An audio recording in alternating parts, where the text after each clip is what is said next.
بالله من الشيطان الرجيم. بسم الله الرحمن الرحيم. الحمد لله الذي شرع لعباده تقرب إليه بذبح القربان، وقرن النحر له بالصلاة في محكم القرآن، وأشهد أن لا إله إلا الله وحده لا شريك له ذو الفضل وامتنان، وأشهد أن محمدا عبده ورسوله مصطفى على كل إنسان صلى الله عليه وآل آله وأصحابه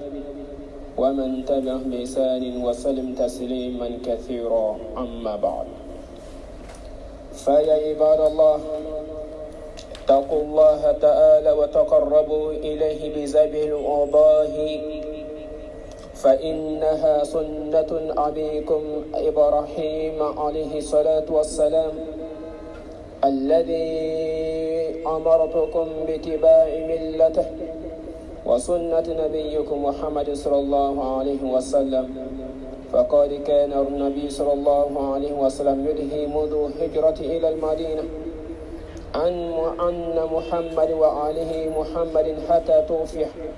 فكانت الأضحية مشروعة بكتاب الله وسنة رسول الله صلى الله عليه وسلم وإجماع المسلمين، وبها يشارك أهل البلدان حجاج البيت في بعض شعائر الحج، فالحجاج يتقربون إلى الله بذبح الأضحية، وأهل البلدان يتقربون إليه بالذبح الأضحية، وهذه من رحمة الله بعباده، حيث لم يحرم أهل البلدان الذين لم يقدر لهم الحج من بعض شعائره. أيها المسلمون، دعوا أنفسكم وأن أهلكم تعبد الله تعالى وتقرب إليه واتباعا لسنة رسوله صلى الله عليه وسلم. السلام عليكم ورحمة الله وبركاته. أمي الله سبحانه وتعالى كعلى تندو كعلى بركة مسامي أوندا مسامي كيرني فلانانت على مسامي شريعة كرن كرن كودي أكا جوما كون كان يرمى سرنالي الله سبحانه وتعالى لني أناني ونا دوينو دي كان تيجي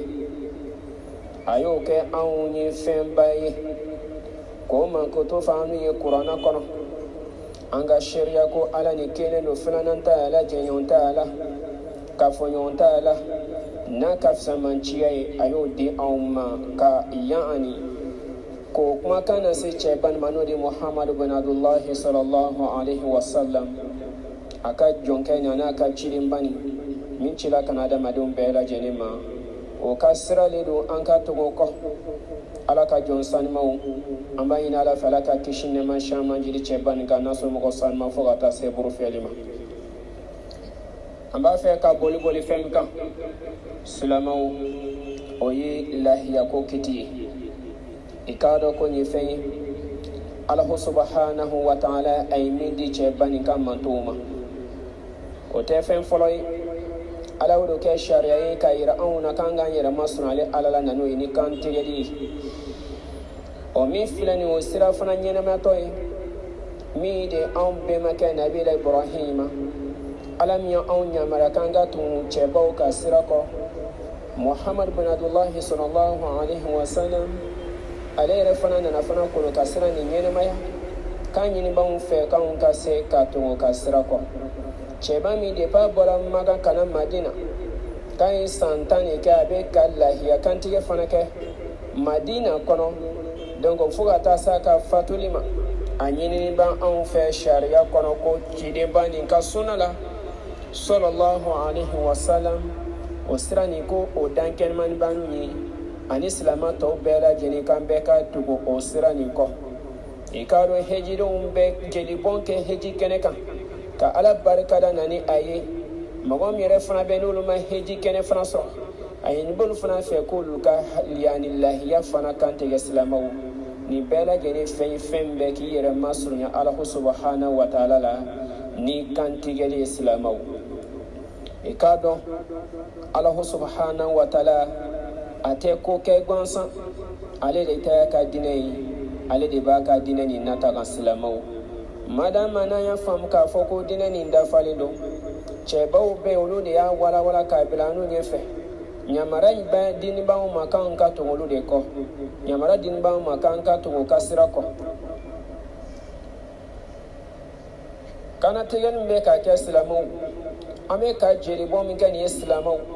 kɔnɔ kuma tɛ, a kan ka kɛ kɛrɛnkɛrɛnnenya i n'a fɔ Ala y'a fɔ ɲɛ min ma, i n'a fɔ kira yɛrɛ fana y'a kɛ ɲɛ min ma sallallahu alaihi wa sallam. O min filɛ nin ye, kuma caman bɛ k'a fɔ, wa i la lɔnnikɛbaga dɔw bɛ sɔsɔli k'a la, min ye seliba yɛrɛ ye, min ye lahiya ko nin ye, dɔw ko ko diyagoya don, dɔw ko ko diyagoya tɛ. Ayiwa, an k'an cɛsiri k'an bɛ k'an fa an bɛnbakɛ ka taabolo de ladege, n'o de ye nabila Ibrahim alayhi salatu wa salam. Ala y'an yamara ka tugu ka sira fana ko Ala y'o fɔ an ye kuranɛ kɔnɔ. Donc Ala subhanahu wa ta'ala ye lahiya ko bɛ ɲɛ min ma, a daminɛ bɛ nabila Ibrahim min ka taabolo ladegeli la, ni sigi ka kuranɛ dayɛlɛ, o bɛ sura min wele ko suratu Safat, k'a daminɛ aya 100 ni aya 2 la fo ka taa bila aya 100 ni aya 7, o bɛɛ bɛ ka kuma nabila Ibrahim ka lahiya ko kitiw kan. O ma sɔrɔlen bɛ ɲɛ jumɛn ma silamɛw? Waati min Ala subhanahu wa ta'ala ye kibaruya da nabila Ibrahim la, a selila sagayɔrɔ la waati min na, sitana bɔyɔrɔ min bɛ minasigi kɛrɛfɛ yɔrɔ la ye, silamɛw waati min na nabila Ibrahim sela ye, Ala subhanahu wa ta'ala nana siboda la lɔnɔ k'a ka a den kantigɛ. Den kantigɛ ni waati kɔnɔna na, nabila Ibrahim a ma bɔ a yɛrɛ la ten k'a fɔ ko n k'i minɛ k'i kantigɛ k'a sɔrɔ a ma fɛn fɔ den nin ye. I k'a dɔn a ye denkɛ nin wele ka na, lɔnnikɛbaga caman b'a yira ko nabila Ismail don alayhi salam. Tafsiritigiw dɔw b'a fɔ ko dɔw ko Isihaka don, mais k'an y'olu rɔye min ye kuma tiɲɛ ye, lɔnnikɛbaga caman bɛnna min kan, o de nabila Ismail ye, sabula ale de denkɛ fɔlɔ ye. Nabila Ismail ale de denkɛ fɔlɔ ye. Isihaka sɔrɔla waati min na, a sɔrɔ nabila Ibrahim yɛrɛ kɔrɔla kosɛbɛ. Or k'a dɔn tun bɛ bɔ Israël ka taa fɔ magan sɔn, ka taa ale taara nabila Ismail bila ye. Donc an balima silamɛw, donc nabila Ismail o min sigiyɔrɔ bɛnna magan ma, hali ni Ala subhanahu wa ta'ala ka yamara ye, n'i sigi ka o kisa mafilɛ, tafsiritigiw min b'a yira n'a k'a fɔ ko Ismaila don, an b'olu ka kuma kɛ tiɲɛ ye ka tɛmɛ min ko Isihaka don, ka sabula Isihaka sigiyɔrɔma bɛn magan dugukolo kana ma. O dɔ la silamɛw, a denkɛ ko a ma ko Ala subhanahu wa ta'ala min de yira e la ne fa, i bɛ baara kɛ fɛn min bɛ yen ni Ala subhanahu wa ta'ala y'o yamara di i ma. O ta nin kɔnɔna na, sani Ala subhanahu wa ta'ala ka kumabɔli kɛ, den sɔnna fa ka yamariya ma, k'a sababu kɛ mun ye? Sabula nabila Ismail a b'a dɔn ko fa ninnu filɛ, Ala ka cidenw don, Ala ka mɔgɔbaw don, olu ka sibo ninnu tɛ kɛla gansan, sitana sibow tɛ, wahayu dɔ don. Donc a ko fa mansa ye yamara fɛn min na, ne fana bɛ ka bila la, o ye mansa bonya dɔ ye silamɛw. An k'an cɛsiri, a m'a fɔ ko n'i se b'o la ko jugu sugu dɔ la k'i ka wuli ka taa kɛ ten, e ye jɔn ye? I b'i yɛrɛ de ka position filɛ fɔlɔ, anw si tɛ ciden ye. Sibo façon ka caya, cidenw filɛ, o ni Ala ka surun, Ala bɛ jibila ci waati dɔw ma, waati dɔ la kiti dɔw bɛ olu ma fana sibo yɛrɛ la. O de kɛra a sababu ye den ye fakɛ ka kuma tiɲɛtigiya. Nabila Ibrahima fana ko k'a bɛ kantigɛli nin kɛ, waati min na tun bɛna kantigɛli nin kɛ, Ala subhanahu wa ta'ala tora kan masa la, a ye den kumabɔ ni sagajigi belebeleba ye. Kuma dɔ la, dɔw b'a fɔ ko an fa Adama denkɛ min bɛ yen, n'o tun ye sagajigi bila hadiyaya la, fo de kɛra sababu ye olu fila min tun bɛ yen, kabila ni an fa adamadenkɛ fila min tun bɛ n'olu tun bɛ ka olu kɛla sababu ye ka jelibɔn daminɛ dugukolo kan ko o denkɛ min tun ye sagaji belebeleba bila a ka hadiya la n'o sagaji yɛlɛnna sankolo la ko n'i bɛ fɛn di ala ma i ka fɛn nafama di ala ma o sagaji ni dɔw b'a yira n na k'a fɔ ko ala de y'o di jibila ma ko kɔrɔkɛ ka ismaila k'u mabɔ o ye dɔw ka kuma ɲɛfɔ cogo ye hakika la k'a kɔni yira anw na k'a fɔ nin min filɛ nin ala subhanahu wa taala ko wa fadaynahu bi dhabihin alim ala subhanahu wa taala ye nabila ibrahima a dɛmɛ ni kanatigɛli ye yani ka kuma bɔli kɛ sabula kɔni ala ka layirukan sabati kama n'a sɔnna ka lɛmɛniya faamu ka se k'a fɔ k'a bɛ ala ka layirukan sabati den fana sɔnna o ma donc o min filɛ nin ye k'o le kɛra an n'u bɛɛ lajɛlen kiraba nin ka mantow ɲɛ sira ye ala k'o tɛ k'anw ka tugu cɛba nin kɔ a y'o de yamara fana di kira ma sallallahu alaihi wasallam k'a ka nabila ibrahima ka taabolo ladege silamɛw an bɛ ka min fɔ an ye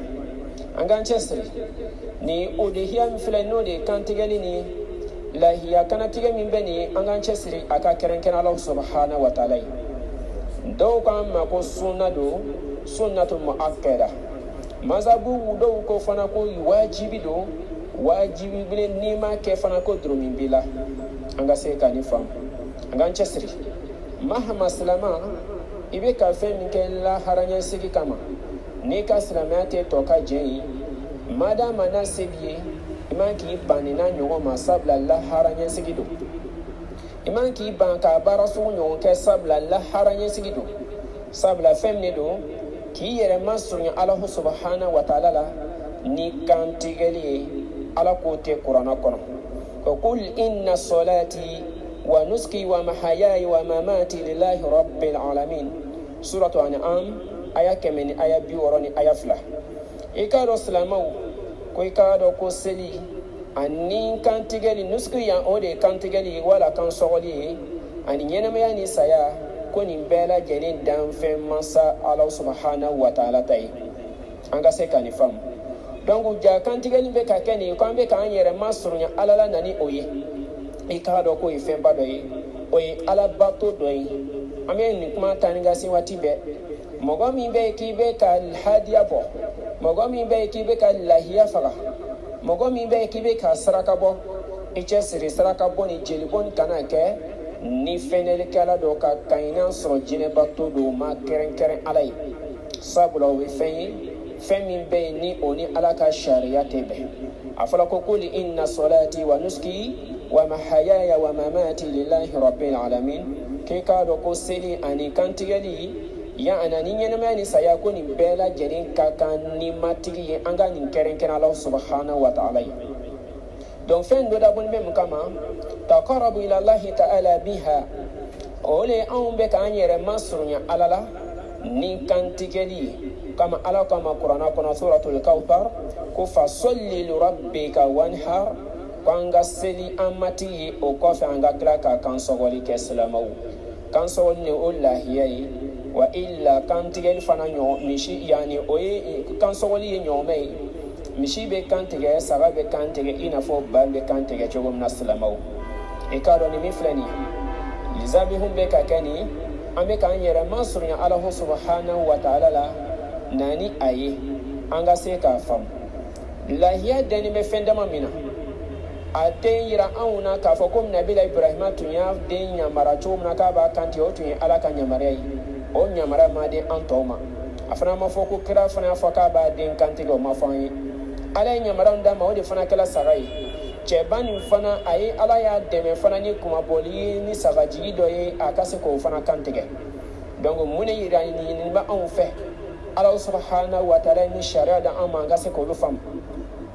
o do hiya a bɛ den fɛn dama dama na bangan dama dama min bɛ yen ni ala subhanahu wa taala yɛrɛ fana o da an ma n'o le bɛnna ibili ma yani al ibil wal bakar wal ghanam ayiwa ɲɔmɛ ale ni misi ale ni ganamu saga ni ba waati dɔ la saga ni ba bɛɛ lajɛlen tɔgɔ bɛ taa kɛ fɛn kelen nin yɔrɔ la donc ganamu ni o bɛ taa tila yɔrɔ fila la waati dɔ la n'o ye saga ani ba ye anga se ka ni fam ni fen naani mi filɛ nin ye olu ye fɛn kɛrɛnkɛrɛnni min bɛ ni ala subhanahu wa taala o di anw ma anw kan ka kantigɛli kɛ na ni fɛn min ye an bɛ k'a kɛ fɛn min kama an y'o de kuma f'i ye ihya'i sunnati imamul muwahhidina ibrahima khalilullah an bɛ k'a kɛ yani cɛba ni tawhidi bɛma kɛ ni n'o de nabila ibrahima ka taabolo ɲɛnɛmayali ye waati min na ko k'a bɛ ismaila kantigɛ ala subhanahu wa taala ye yani dili kama sagaji la n'o de kantigɛ silamaw o min filɛ nin i kana dute o kuma na o bɛ suratul safati aya 100 ni aya 7 la donc an k'an cɛsiri a bɛ k'a kɛ fɛn min kama an k'a dɔn k'a bɛ k'a kɛ ala batoli de kama i k'a dɔn mun ko jagoya don ɲɛ jumɛn ma sunnatun muakkada mɔgɔ tɛ ban k'a kɛ ten madama n'a se b'i ye ko tɛ kira ka taabolo don a ye min fɔ ka gɛlɛya kosɛbɛ sabula dalilu caman yira na ko kira yɛrɛ sallallahu alaihi wasallam a ye san yirika kɛ a ye lahiya kantigɛ kɛ silamaw a ye lahiya kantigɛ kɛ ya rabbi ala ka ni faamuya ko ɲuman d'a ma maa bɛ na sa san min na o san na de hiji nana fara kan silamaw ninnu tun bɛ kɛ ka kɔrɔ hiji nana fara kan o de fana kɛra a dama donc o de kɛra hijiko kelen de kɛra a bolo mais seliden ni seliba ni k'a y'o kɛ a ye seliba kɛ fo ka taa se a ka saya ma silamaw ya rabbi ala ka ni faamuya ko di an bɛɛ lajɛlen ma donc n'an y'o yɔrɔ faamu an k'a dɔn fɛn in dabɔlen bɛ mun kama a dabɔlen bɛ fɛn min kama an bɛ k'an yɛrɛ masurunya ala la isha'atul farihatu bayna al-fuqara wal masakin lima yatasaddaqu alayhim minhum fɛn dɔ fana don silamaw an bɛ nisɔndiya dɛsɛbaatɔw miskinaw an bɛɛ bɛ se ka nisɔndiya cogo min na ka ɲɔgɔn dɛmɛ fana kɛ ka sɔrɔkatu dɔ bɔ ka di olu ma ka hadiya dɔ bɔ ka di olu ma an bɛɛ ka se ka nisɔndiya ala tɛ fɛn kɛra gansan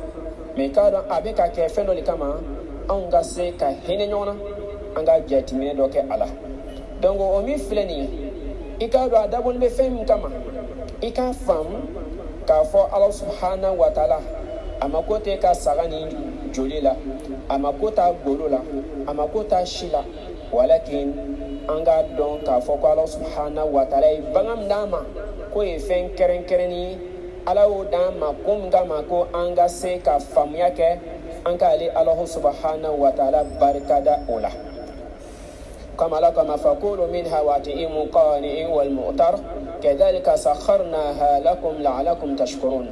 لن ينال الله لحومها ولا دماؤها ولكن يناله التقوى منكم كذلك سخرها لكم لتكبروا الله على ما هداكم وبشر المحسنين سورة الحج verset 36 et 37 nim bagam filani na sekeli mogom yenya kantige ko ni kana tigɛli kɛ waati min na i yɛrɛ k'a dɔ ma sogo la i ka se ka hinɛ adamadenw na i ka hinɛ dɛsɛbaatɔw la i ka dɛmɛ kɛ min b'a to fana i bɛna se ka dɔ sɔrɔ baraji la sigiɲɔgɔnw i kɛrɛfɛ ɲɔgɔnw i balemaw i ka dɔ di olu ma i ka dɔ di sigiɲɔgɔnw ma dɛsɛbaatɔ min fana bɛ b'olu fana dɔn i ka se ka taga dɔ di olu fana ma min b'a to an bɛ ala subhanahu wa taala barikada nun bagan ninnu filɛ nin an filɛ ka min fɔ n'o ye ɲɔgɔmɛw ye n'o ye misi ye n'o ye saga ye n'o ye ba ye ninnu fɛn ninnu filɛ nin ninnu ye bagan ye ala subhanahu wa taala ye min kɛrɛnkɛrɛn ko kanantigɛli kan ka bɔ o la k'olu de kɛrɛnkɛrɛn bɛ k'o kɛ bagan ye an kan ka lahiya bɔ fɛn min na mɔgɔ min bɛ yen k'i bɛ sama mara bɛɛ kɔni b'a dɔn ko sama ka bon mɔgɔ min bɛ yen k'i bɛna sigi mara fɛn gɛrɛ mara min ni nin bagan naani tɛ kelen ye i k'a dɔn n'i y'o fɛn fɛn kantigɛ o tɛ jate k'i ye lahiya faga sabula fɛn nin mako bɛ kiti la k'a tɛ ɲa ɲɛsin ma f'an k'a dɔn fɛn na fɛn min bɛ yen ala subhanahu wa taala ye fɛn min yamaruya da anw ma donc an b'an ɲini ala fɛ ala k'a se k'an bɛɛ lajɛlen ye ko nin min filɛ ni ala y'o d'an ma k'an ka ala barikada a ye bagan ninnu kolo ka d'an ma an ka se ka ala barikada na ni o ye ala ko a ma ko ta jeli la a ma ko ta a si la a ma ko ta golo la a ma ko ta fosi la a bɛ ka faga ni ala ɲɛ sira min cɔ k'i k'i cɛsiri i ka se ka fɛn nin kɛrɛnkɛrɛn ala ye i n'a fɔ an y'a fɔ ɲɛ ma suratu an'am kɔnɔ ko an k'an cɛsiri kantigɛ ni fɛn ninnu seli ninnu k'a bɛɛ lajɛlen kɛrɛnkɛrɛn ala subhanahu wa taala ye i n'a fɔ ala y'a fɔ cogo min na donc k'ale mako tɛ nin jeli la mako tɛ fosi la walakin yanaluhu taqwa minkum ibe ka keren ala ni ala islami cho ala ko kale makobo de la salamaw angan chesiri nin kama e banganda kibe ka kantige e banganda kibe ka kantige ala ne jatka kama ikala barkada nani ai o min filani ala ibangan kulu kadima ole kama o be ke sababi on be kanda nan sira ka ke ina fo ala ya fo nyema kero ya ke nyema sallallahu alaihi wasallam ala ko ko nyali ke ba o ko nizo jabolu yi olu be na nizo jasro la haraduna ala kan soro jama kulula salama wa anga se kan fam anya fi ko lon ge bago be ka kuma shala ko sunnatul muakkada be hadisi kono ko sunnatul muakkada do ya irana ko jagu ya do walakin hukmuhu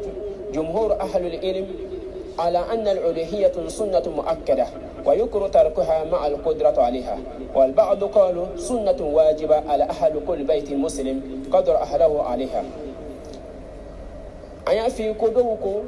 ko suna gelen do kira ka ta bolo gelen do ay min sin kosebe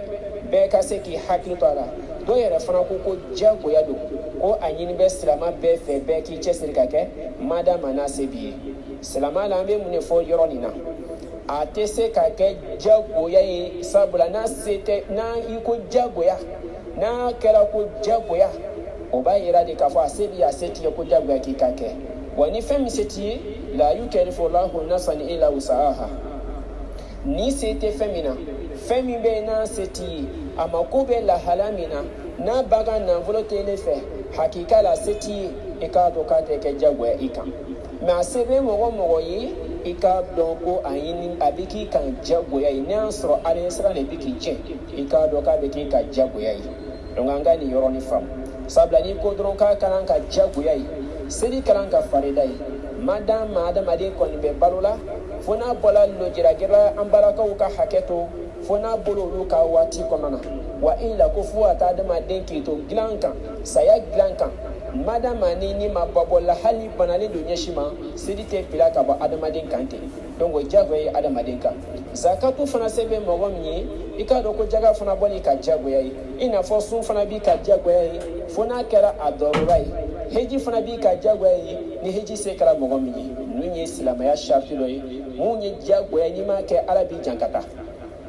madama na sebi madama ni adorula mbe awuli ka boy ka no dorula ko mana ni ma ke arabi se ki jankata don nu fem flani sunnatun muakkada kiraw ya nyen ma ya sallallahu alaihi wasallam an ko wulade islamaw ya rabbi ala kan fama kon madam bala jenima islamaw ne be fam anganga mu jatimina kon kono halsa lahiya ko ni flani adeni me femina ika don ka foka makobe wati dola fo awati fana kase lahiya makobe awati kase ateke te dron wati mabe ma ichi tesri amakobe na fula ko ni bangan sigoroma nani ni bangan sigoroma nani ni ibi chesri ikase ka ado soro ni mase ka nyongo mesoro ichesri ikase ka mishi soro ni mase ka mishi soro ki ikase ka saga soro ni ma saga soro ki yere fana ka basoro kasoro nyom yani lahiya nyere fana fisa manchi ambala ala kira kuma kan dola sallallahu alaihi wasallam aifsa manchi abam fala يعني أبي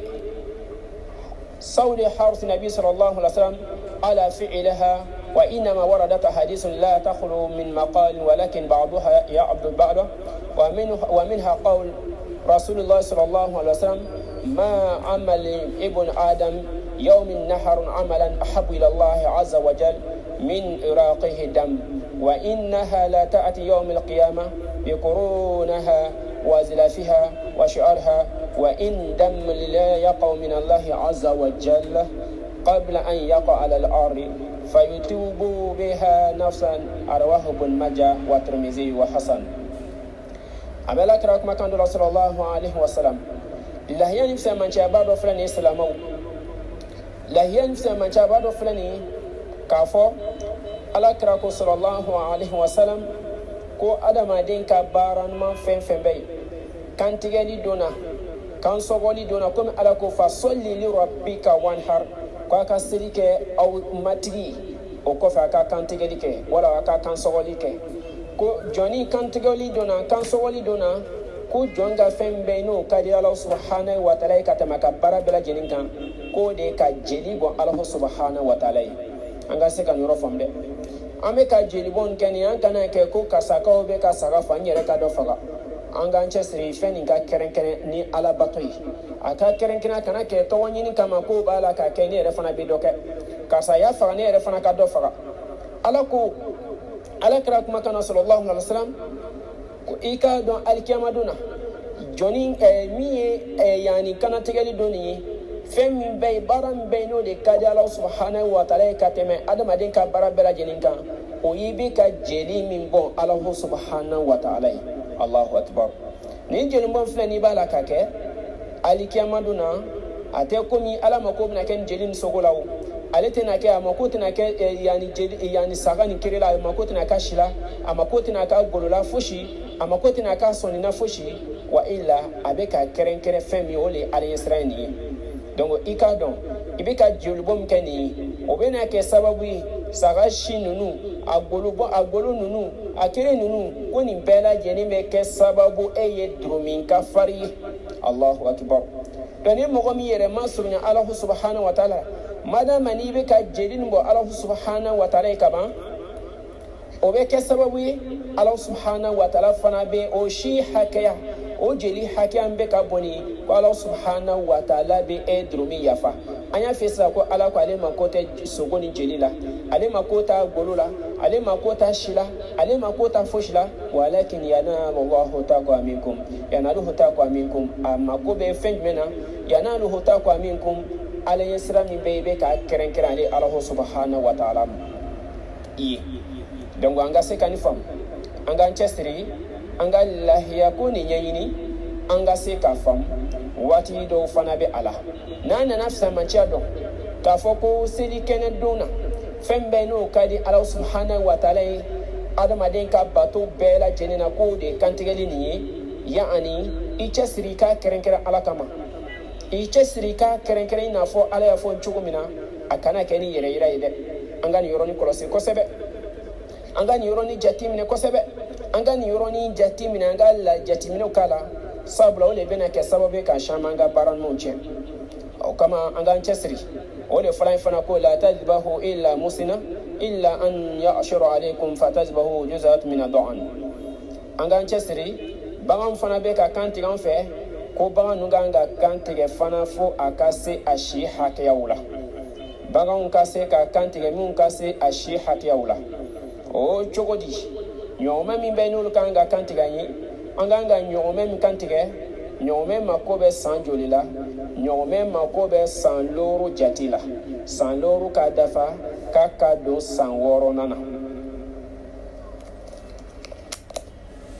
Ɲɔgɔnmɛ ka san 6 dafa a ka don san 6nan na. Misi min fana n'o kan ka kan tigɛ lahiya ye misi nin fana a ka san 2 dafa ka don san 3nan na. Ayiwa n'o tɛmɛna ka bɔ yen ba ni saga ni ba kuma b'o yɔrɔ nin na waati dɔ la u bɛna fɔ ɲɔgɔn kɔ o bɛ fɔ ɲɔgɔn kɔ cogo di a bɛ fɔ an ye ko yani saga kuma dɔ la a ka kan n'a sera ka san 1 sɔrɔ lɔnnikɛbaga caman bɛnna fɛn min kan a ka don san 2nan kɔnɔ. Ba fana b'a ka san 1 dafalen sɔrɔ a ka don san 2nan kɔnɔ. Mais ko n'i ma se ka san 1 sɔrɔ saga la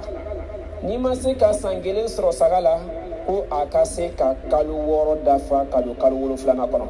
O de bɛ na ni dɛsɛ lahala kɔnɔna ye n'i dɛsɛla ka san 1 saga sɔrɔ n'i sela ka san 1 saga sɔrɔ i sela ka san 2 saga sɔrɔ baasi tɛ o la. Mais n'i dɛsɛla san 6 n'a sera ka san 6 sɔrɔ ka ban ko a ɲini bɛ fɛ k'i bɛ se k'o ta k'o kɛ lahiya fana ye. Ya Rabbi Ala ka ni faamuya ko ɲuman d'an bɛɛ lajɛlen ma. Silamɛw an k'an cɛsiri lahiya min bɛ yen n'a bɛ ka kan tigɛ an bolo an y'a f'i ɲɛma an ka kɛrɛnkɛrɛn Ala subhanahu wa ta'ala ye. Jateminɛ dɔw b'a la k'a tɛ bɛn ye an ka kantigɛli kɛ ni fɛn ye mun bɛ yen ni a y'a sɔrɔ banaw dalen bɛ kɛnɛ kan. Defo dama dama bɛ olu bɛ k'a fɔ an ye bana min ka banaya dalen bɛ kɛnɛ kan min bɛ yen ni a ka ɲɛfiyɛntɔ wala a ka jokili dɔw dalen bɛ kɛnɛ kan min yɛrɛ fana bɛ yen ni a ka lebu dɔ dalen bɛ kɛnɛ kan k'a fɔ ko nin bagan nin ka baganya ma dafa bagan dɔ kere karilen de bɛ jeli yɛrɛ b'o la wala bagan dɔ ɲɛ kelen cilen don o man ka kɛ lahiya ye wala bagan min bɛ yen k'a ɲɛ fuyeni don o man ka kɛ lahiya ye wala bagan min yɛrɛ bɛ bana nana minɛ fo ka fari yɔrɔ bɛɛ lajɛlen tiɲɛ k'a bana da kɛnɛ kan ko n'o bɛ bagan min na fana k'o man kan an cɛ siri n'a bɛ na kɛ alakira kumakan na sallallahu alaihi wasallam ko an k'a dɔn a kana kɛ bagan ye bagan min bɛ yen ni olu bɛ yen ni o lebu dalen don kɛnɛ kan o bɛ ahamadu ka kitabu kɔnɔ ani abu dawud alakira ka hadisaw la sallallahu alaihi wasallam donc an k'an cɛsiri lɔnnikɛbagaw bɛ ka kuma dɔ f'an ye lahiya lafisɛmanci dɔw b'a yira an na ko ɲɔgɔmɛ misi yani saga de ka ɲi dɔw b'a yira an na k'a fɔ ko ɲɔgɔmɛ de ka ɲi dɔw b'a yira an na k'a fɔ ko misi de ka ɲi a kitara an bɛna fɛn dɔ fɔ an bɛna fɛn dɔ de ma yɔrɔ na lɔnnikɛbaga dɔ mazhabu maliki mɔgɔw ka faamuya dɔ la olu ko n'i sigi ka jateminɛ dɔ k'a la lɔnnikɛbaga dɔw ko ɲɔgɔmɛ de ka ɲi k'a sabu kɛ mun ye alakira ko sallallahu alaihi wasallam ko n'i ye ɲɔgɔmɛ jɛ ni mɔgɔ min kɔnna ka taa misiri la ko ni mɔgɔ min kɔnna ka taa misiri la jumalu na ko n'i taara juma na mɔgɔ min kɔnna ka taga a tigi ka baraji daminɛ bɛ daminɛ a ka mɔgɔ min kɔnna ka taa misiri la juma ɛri fɔlɔ la olu ka baraji bɛ daminɛ fɛn jumɛn na k'a bɛ daminɛ ɲɔgɔmɛ la wala a bɛ daminɛ misi la fo ka taa bila sɛfan de la donc o daraja bɛ cogo min na n'a bɔra o la a bɛna fɔ saga de bɛ na sagaw kɔfɛ yani ba de bɛ na ni ba valeur bɔra yen sisɛ de bɛ na f'a bɛ taa laban sisɛfan na fɛn bɛ taa laban sɛ kelen la donc ko n'i y'o darajaw jateminɛ ɲɔgɔmɛ ka bon ni misi ye misi fana ka bon ni saga ye saga fana tuma dɔ a ka bon ka tɛmɛ ba kan donc o la mais caman yira n na k'a fɔ ko ɲali bolo ma ko saga de ka ɲi olu y'a kɛrɛnkɛrɛn saga ye mais n'i sigi ka jateminɛ kɛ saga nin do position na o kuma bɛ yani o bɛ bukari ni muslimu bɛɛ lajɛlen ka hadisi fana kɔnɔ wa ila n'i sigi ko saga de ka ɲi sabula alakira sallallahu alaihi wasallam k'ale ye saga de faga yani nabila ibrahima fana k'ale fana ye saga de faga an ye jateminɛw k'a la mais mun fana ni mun yi nana fɔ ko ɲɔgɔmɛ de ka ɲi k'a sabu kɛ ɲɔgɔmɛ ka lahalaya ye k'a sabu kɛ mun bɛ soli ka taa juma kelen na juma seli yɔrɔ la olu bɛ daraja min sɔrɔ cɔ n'i miiri o daraja fana ma misi valeur ka bon ka tɛmɛ saga ta kan donc an b'an sigi ka jateminɛw k'a la nin bɛɛ lajɛlen fɛn n'a min se kɛlɛ ye ni a y'a sɔrɔ ɲɔgɔmɛ de se b'i ye i ma ko bɛ barajiba de la saga joli valeur bɛ bɔ ɲɔgɔmɛ kelen na saga joli valeur bɛ bɔ yani saga joli valeur bɛ bɔ misi kelen na i b'o le jateminɛ i ka se ka i ni min se b'i ye i ka se k'o kɛ donc an b'a ɲini ala subahanahu wa taala fɛ ale bɛ ala ka a faamuya ko ɲuman di an bɛɛ lajɛlen ma ka se ka lahiya ninnu fana bɔ ni ala ye siran ye i n'a fɔ ala subahanahu wa taala y'a fɔ cogo min na silamɛw an ka se k'a faamu k'a dɔn fana lahiya a bɛ k'a bɔ cogo min na a kɛrɛnkɛrɛn bɛ ɲɛ min ma k'an k'a dɔn n'i b'a bɔ fana n'i bɛ se k'a dɔ dɔn a la i k'i cɛsiri i k'a dɔ dɔn a la n'i bɛ se k'a dɔ dɔn i yɛrɛ k'i cɛsiri i k'a dɔ dɔn a la ni i bɛ se ka min ɲi somɔgɔw la i k'o ɲi somɔgɔw la n'i bɛ se ka min ɲi balimaw la i k'o ɲi balimaw la alakira sallallahu alaihi wasallam ɔrɔn dɔ la lahiya fana mako bɛ fɛn min na n'a nana ka nin bɛɛ lajɛlen jateminɛ e y'i cɛsiri a mako bɛ waati dɔ la waati ni jateminɛ kosɛbɛ k'an ka seli a bɛ hadisi sahih kɔnɔ k'i k'a dɔn alakira kumakan na sallallahu alaihi wasallam min bɛ muslim ka kitabu kɔnɔ fi sahih an nabi sallallahu alaihi wasallam man daha qabla salatin fa innama zahabaha li nafsi wa man zahaba ba'da salah faqad tamma nuskuhu wa asaba sunnatul muslimin o bɛ muslim ka kitabu kɔnɔ numéro 1961 ko n'an bɛ lahiya fana kan tigɛ alakira ko sallallahu alaihi wasallam ko mɔgɔ mɔgɔ bɛ ni nana lahiya kan tigɛ ka kɔn selikɛ labɔ ɲɛ k'i k'a dɔn k'o kɛra fɛn ye i ye sogo dɔ faga k'a di i ka denbaya ma o ye fɛn ye i ye sogo dɔ faga k'a di i ka denbaya ma mais ni mɔgɔ min bɛ ni lahiya kan tigɛ seli kene la bo banin kofe e ka do ko tigla mogo fana ko tigla mogo ye sira soro min ye silamo ka laɲini o ye alakira ka sira soro donc o bɛ muslim ka kitabu kɔnɔ an ka se ka yɔrɔnin faamu donc k'a fɔ ko bi ye seli ye sɔgɔmada joona fɛ ten an ka wuli ka taa kantigɛ k'a sɔrɔ selikɛlabɔ ma kɛ o tɛ ala ka yamaruya o tɛ kiraba nin ka yamaruya sallallahu alaihi wasallam a bɛ yani hadisa gɛrɛ kɔnɔ a ko an yani an hadisun bara ibn azib qala خاطبنا رسول الله صلى الله عليه وسلم يوم النحر فقال ولا يذبحن أحد حتى يصلي رواه مسلم إكادو على تراكو صلى الله عليه وسلم يعني براء بن عازب أي حديث من كالكو على كراي كتبا كلا كان تغلي دونا كاكوكو أدورا كيلين كان تغلي كفيو كفو أو كسلي donc a yira anw na ko a tɛ ɲa ɲɛsi ma ka kanatigɛli kɛ ten ko selidonna ka lahiya kantigɛ kɛ k'a sɔrɔ i ma seli kɛnɛlabɔ kɛ an ka se ka nin yɔrɔnin faamu kosɛbɛ وقال إمام ابن القيم رحمه الله في ذلك إنه لم يكن يدعو الأضحية وكان يدهي بكبش وكان بنهرهما بعد صلاة العيد وأخبر عن نذبه قبل الصلاة فليس من نسك في شيء وإنما هو لحم قدمه لأهله هذا هو الذي دلت عليه سنته وهديه أبي يعني ابن القيم كما كان دولا أكاد تبو ميكو زاد المعادي 2317 akani kuma kan ni numero la ko alakira ta ala yin sallallahu alaihi wasallam ko ni mogo mo be ni kantigeli ke ka konseli kenela bonye ko akela ko mi nyemblale ki ka dimbaye sogola soko mi be mi no ote jati lahiyai anga se ka fam ko kira ka sunna sallallahu alaihi wasallam ole ka bla iki chesri ka de wati minani seli kenela bobana ni seli kenela bon bani fana kofe iki chesri ni ayasro e mogo min be ko i seliken laboro la seliken labo bana dron ki chesri mogo min ye kutuba fana bani konoti ka daraja ka bon ka teme salamu blali dron mogo bola ka tagata ke anga se kan yoro fam ka fo salamu blala dron ka boli ka tanta ke kasro e ma lahiya e ma se ka kutuba kono adeni be salamu koni blali la mais kutuba yi fana yi seli dɔ ye seli kɛnɛlabɔ la sabula akthar seli kɛnɛlabɔ bɛ kɛ k'a sɔrɔ imam bɛ wuli ka kutuba kɛ mɔgɔ min y'a ta kɛ seli salamu bilalen kɔfɛ a tigi ka lahiya an t'a fɔ k'a man ɲi wa i la ala kɛra kumakan dɔ la sɔrɔ mɔgɔ dɔw y'o o ta kɛ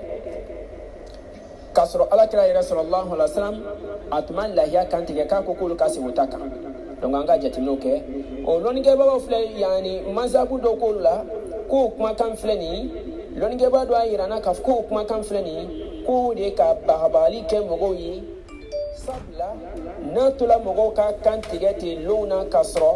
mɔgɔw y'o ta kan tigɛ k'a sɔrɔ yani selikɛ yani alakira ma ta kan tigɛ k'o bɛna kɛ sababu ye dɔw bɛna yɛrɛ kan tigɛ k'a sɔrɔ selikɛlabɔ ma kɛ donc min bɛ ɲini an bɛɛ lajɛlen fɛ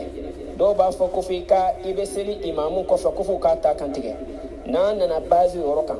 i bɛ taa sɔrɔ e bɛ seli imamu kɔfɛ kuma dɔ la imamu yɛrɛ bɛna lujura a tɛna se k'a ka lahiya kan tigɛ joona kuma dɔ la e n'i ka lahiya yɔrɔ ka surun imamu bɛ bɔ yɔrɔ jan ka na seli kɛnɛ kan bon ni imamu dɔ ma se k'a ta kan tigɛ joona donc n'a bilal'o yɔrɔ nin na a bɛ gɛlɛya kosɛbɛ donc sariya bɛ min ɲini fɛ i k'i cɛsiri ni selikɛlabɔ banna kaban ka kutuba kalan i k'a dɔn ko i bɛ se k'i ka lahiya kantigɛ fana kɛ bi izinillah ya rabi ala ka ni faamuya ko ɲuman di an bɛɛ lajɛlen ma silamɛw ale bɛ ala ka diinɛ faamuya ko ɲuman di an bɛɛ lajɛlen ma an k'a dɔn fana lahiya nin alakira sallallahu alaihi wasallam ko ale ye saga fila de kantigɛ a ye saga fila kantigɛ an k'an cɛsiri n'an bɛ saga kantigɛ an ka kɛrɛnkɛrɛn alahu subhanahu wa ta'ala ye an k'a dɔn alakira sallallahu alaihi wasallam a ye saga fila kantigɛ min bɛ hadisi kɔnɔ ale de zakara abu dawud an jabir radiyallahu anhu أنه شهد مع الأضحية أنه شهد معه الأضحى بمصلي فلما قضى خطبته نزل بالمنبر وأتى بكبش فذبحه بيده وقال بسم الله والله أكبر. على رسول الله عليه وسلم جابر حديث من كلي كون على كرات من صلى الله عليه وسلم أي مكة واتي من السلي بنا كتب بانين كوفي كو على كرات ناني سغا أي سغا كانتيجي أي على تودي فو أنغان تشسري mɔgɔ man ka saga kantigɛ kɛ ten ka bagan kantigɛ ni fɛn ye ten ala tɔgɔ tɛ fɛn min na i b'a dɔn a bɛ yira anw na yɔrɔ dɔ la ko silamɛw ka dum an kana fɛn dun fɛn na fɛn bɛɛ ni ala tɔgɔ ma fa la an ka se ka nin yɔrɔnin faamu dɛ donc ni kantigɛli bɛ kɛ ko an k'an cɛsiri alahu subahanahu wa taala tɔgɔ fɔli bɛ fɛn min na ala kira sallallahu alaihi wasallam seli bannen kɔfɛ a nana ni saga ye a ye kantigɛli kɛ ni bisimilahi bisimilahi wallahu akbar aye saga kantigɛ o lahala kɔnɔ n balima silamɛw ni alahu subahanahu wa taala tɔgɔ barikama ye min filɛ nin ye a bɛ hadisa dɔ wɛrɛ kɔnɔ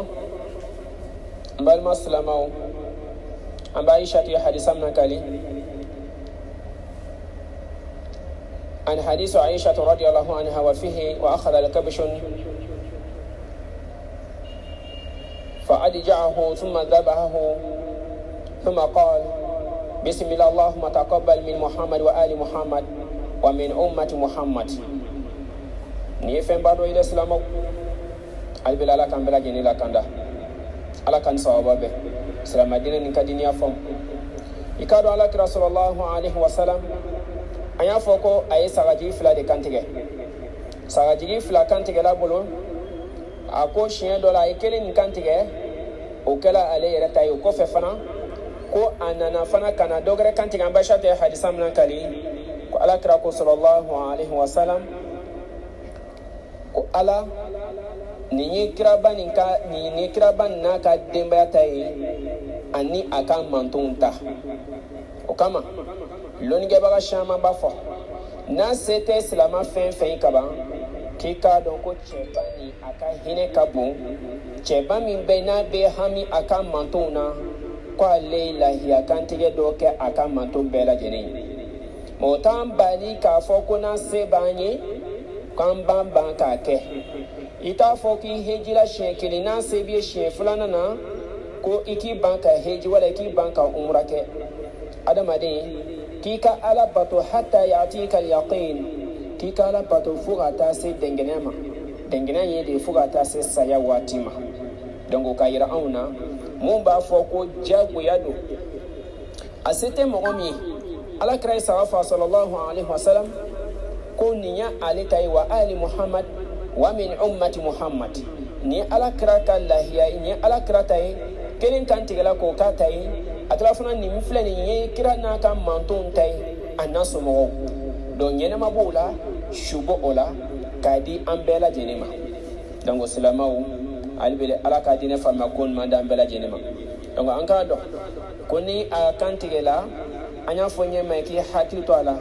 ni se ko da mayra mi e ka se ko ni silamau la ni se ko da mayra mi ka dumuni ke ala ni se ko da mayra mi e ka la haranye sigala ni do la ni zo jali ayi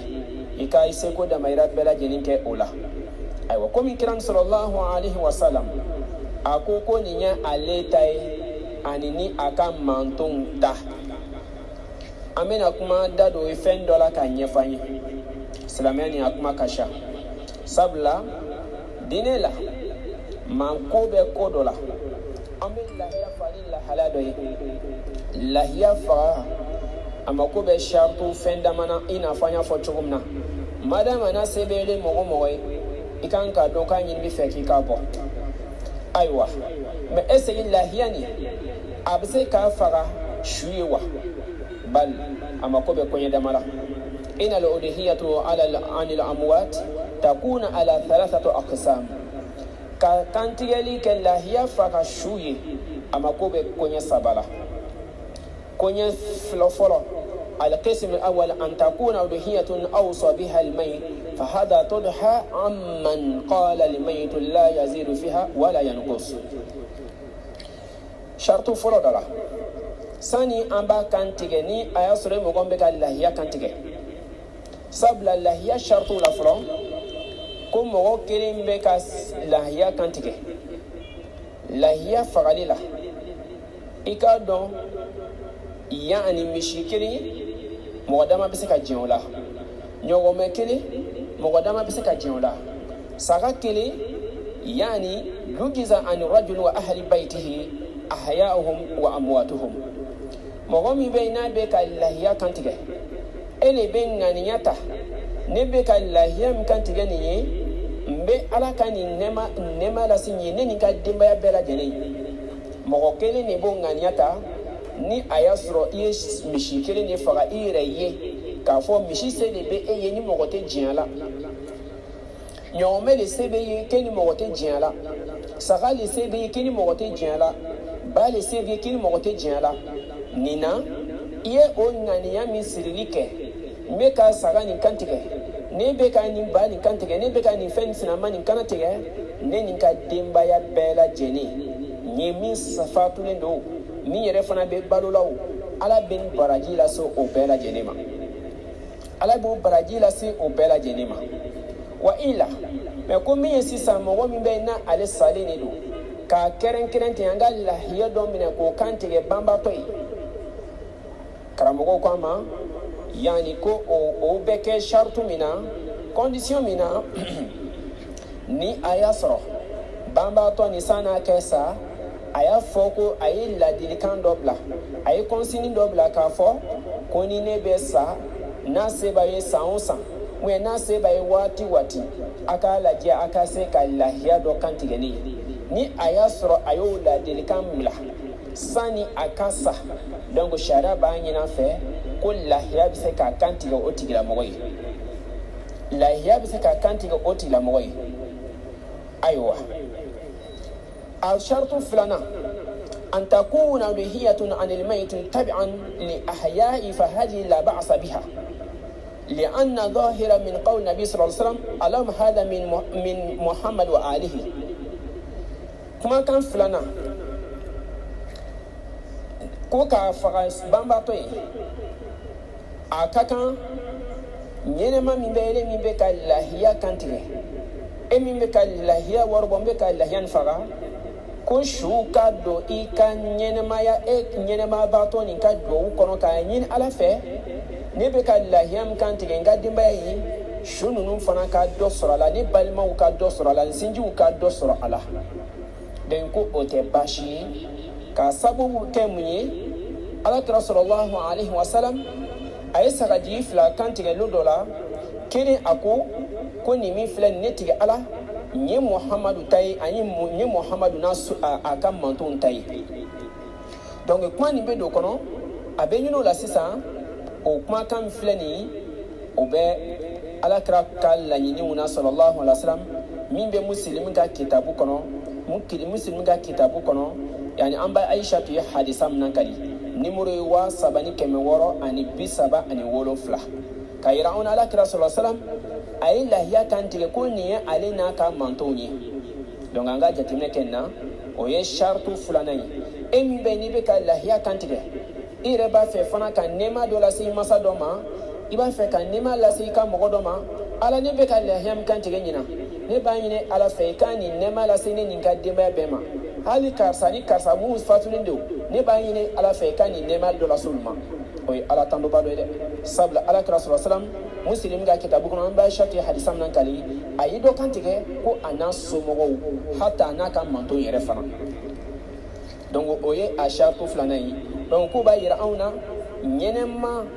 e bɛ ka ɲɛnɛma min bɛ n'i ma sa fɔlɔ i bɛ ka nɛɛma dɔ lase i ka banbatɔ ma a bɛ don i ka lahiya kɔnɔ a bɛ i ka lahiya nafa sɔrɔ k'a fatulen to i y'a don i ka yani fɛn kɔnɔ i y'a don i ka hadiya kɔnɔ i y'a don i ka lahiya kɔnɔ n'a ŋaniya ye ala ka nɛɛma las'a ma donc an k'an cɛsiri an ka se ka nin yɔrɔ min faamu kosɛbɛ أما القسم الثالث فهي الألوهية عن الميت وحده تبعا فهذا لم ترد عن رسول الله صلى الله عليه وسلم ولا عن أصحابه فيما نعلم. فلذلك ينبغي للإنسان ألا يقتصر على ميت في